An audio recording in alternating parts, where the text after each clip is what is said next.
Open your fridge. If there's a Red Bull in there, take a good look. That can is hiding a confession. Red Bull didn't brew it. In 38 years, the company has never operated a single bottling line. The drink is made, and always has been, by a fruit juice company in the Austrian Alps. The formula, invented by a pharmacist in Bangkok in 1976 for truck drivers and farmers. Even the famous Two Bulls logo is his. 14 billion cans sold last year. The maker brewed none of them. So what exactly are you holding? What did you actually pay for? Wings. A story about wings. This is the story of the company that sells wings and outsources everything else, including a few things that were never supposed to be outsourced. Bangkok, 1982. An Austrian toothpaste marketing executive named Dietrich Mateschitz lands with brutal jet lag, and a local drink fixes it. It's called Krating Deng, sweet, uncarbonated, sold in pharmacies and gas stations to truckers pulling night shifts. Its inventor, Chaleo Uvidya, a self-made pharmacist, son of poor Chinese immigrants.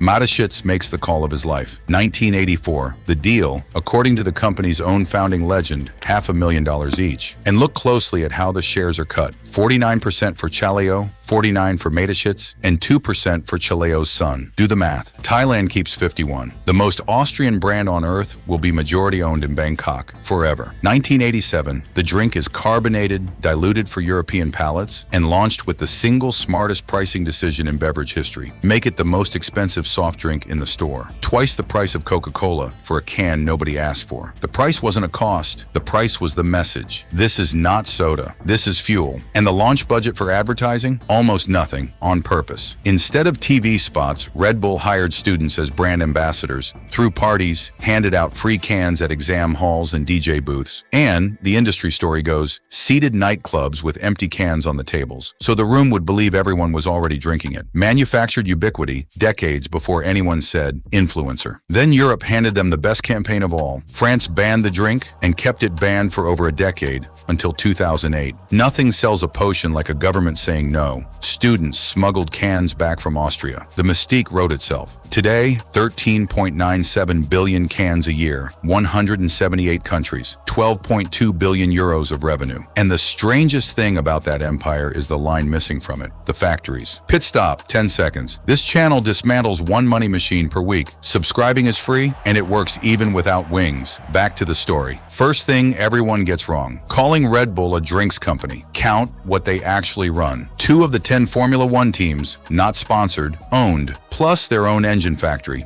Understand what that means? Other brands rent a space on the car. Red Bull owns the car, the team, the drivers, and increasingly the show itself. 6 football clubs, from Leipzig to Salzburg to New York to Brazil, with stakes in Leeds and the Paris FC on top, ice hockey teams, a cycling team, an esports operation, and a full media house, its own television channel, the biggest private channel in Austria, a glossy magazine, even a record label. In 2012, they put a man in the stratosphere and had him jump. Felix Baumgartner's Stratos Dive, at the time the most watched live stream in YouTube history, 8 million people. Live. Now the other side of the ledger, the drink itself, outsourced since day one, brewed and bottled by Rauch, the Alpine juice maker. Even the new billion-dollar American campuses are co-owned with Rauch and the can maker ball, and it's still Rauch running the lines. Marketing spend? Estimated at up to 1/3 of revenue. Estimated because this private company publishes almost nothing. Group revenue per can, about 87 cents. See the inversion? Coca-Cola pays television channels to run its ads.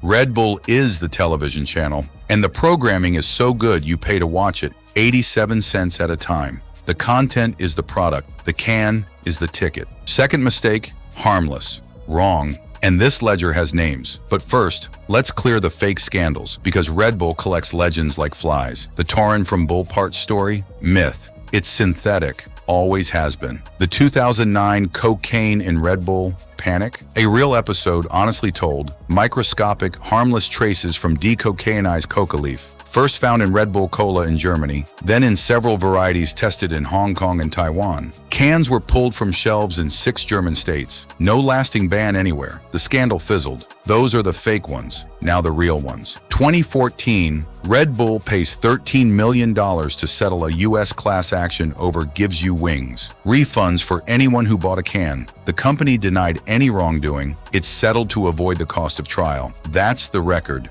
precisely. The health file, honestly, U.S. regulators logged adverse event reports associated with energy drinks, including deaths, association, not proven causation. No court has established one, and Europe's Food Safety Agency found no risk at normal doses. And then there are the stunts. Willy Gegenschatz, dead in 2009, 2 days after a Red Bull-sponsored jump off a Zurich tower. What does Red Bull actually own? Follow the money to the very top, because almost nobody does. The company is private. No stock, no earnings calls. 2 families split everything, and both founders are gone. Chaleo Uvidya died in March 2012. By then, one of the richest men in Thailand. The pharmacist's fortune complete. Dietrich Mateschitz followed in 2022. What remains? 51% to the Uvidyas of Bangkok, Shalarm, the son who got those 2 magic percent, and 49 to Mark Mateschitz, Dietrich's only child, 33 years old, and with roughly $44 billion, the richest man in Austria. In 2025 alone,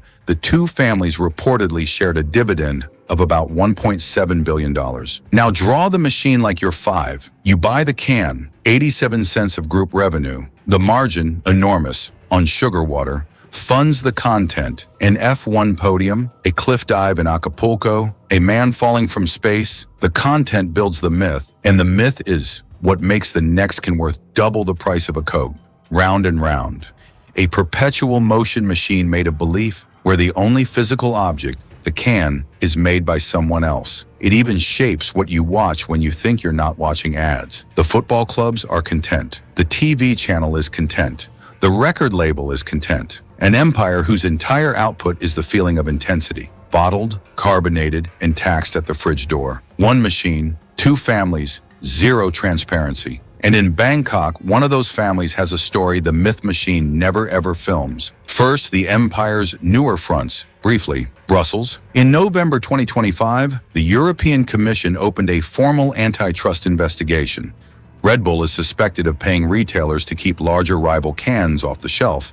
Accusation, contested, ongoing. The F1 crown jewel. Christian Horner, the only team boss the empire had ever known, pushed out in 2025 with a reported settlement of some £52 million.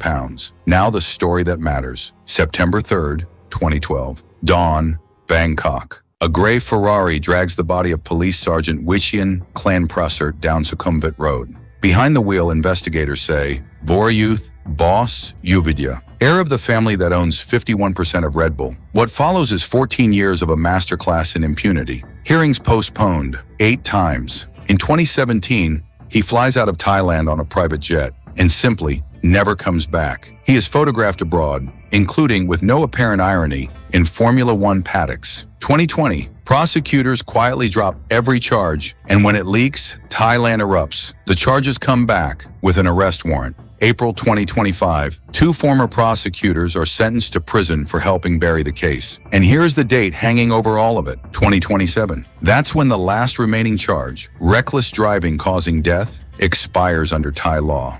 If he stays hidden 2 more years, the case dies of old age, an empire that outsources everything, waiting to see if time will outsource this too. So, what does Red Bull actually sell? Not energy. There's about 1 espresso's worth of caffeine in a can. Not the drink, a juice company brews it. Not the formula, a Bangkok pharmacist wrote it half a century ago for tired truckers. It sells the story, and it is, without serious rival, the best storyteller money has ever built. The wings were never in the can, they were in your head. That's not an insult. That's the product, working exactly as designed. Just remember what the machine outsources. The brewing to the Alps, the risk to the athletes, the scrutiny to nobody. It's private. And one thing that was never the company's to outsource, but its owning families to face. A policeman's name, waiting in a Bangkok courthouse since 2012, with a clock on it. The company that sells wings and outsources everything else. Now you can read the confession on the can.